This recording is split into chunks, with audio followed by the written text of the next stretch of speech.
For a point of personal privilege. Please proceed. I know we all want to go and leave.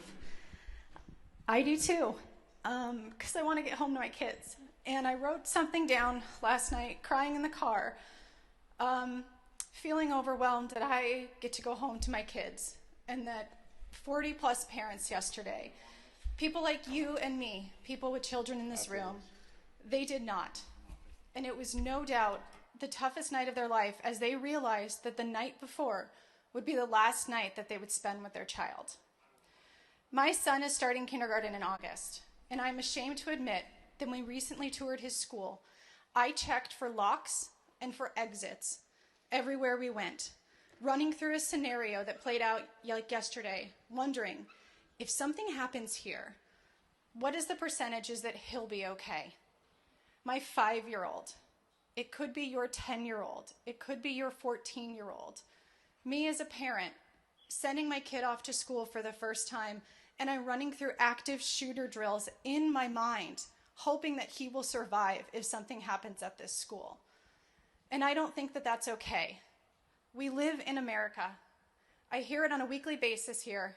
I see it on the flags on your desks, that this is the greatest country in the world. And I think we definitely are great. We've become great at shrouding the truth to continue to promote lies and justify violence. Last week, this week, next week, when does it end?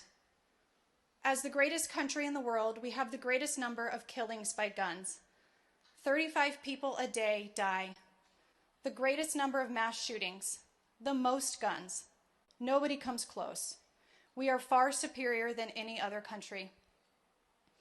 And it weighs heavy on me, not just as a mom, but as a person who wants to do better for the sake of this great country.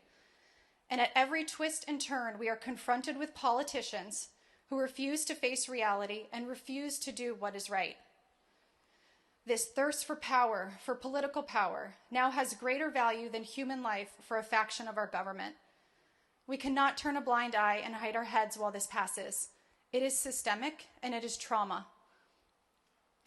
It has hurt people that are hurting people, and we are giving them the assault rifles to do it, and we are looking away.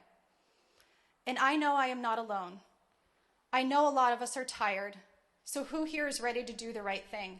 Let's show our constituents that we will do everything we can to prevent this from being their school, their grocery store, their church.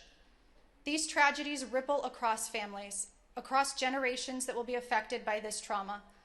These deaths are avoidable. People should not have to die for us to do the right thing. You can keep your gun rights. 10 seconds. But we can also bring the gun laws so that this madness ends.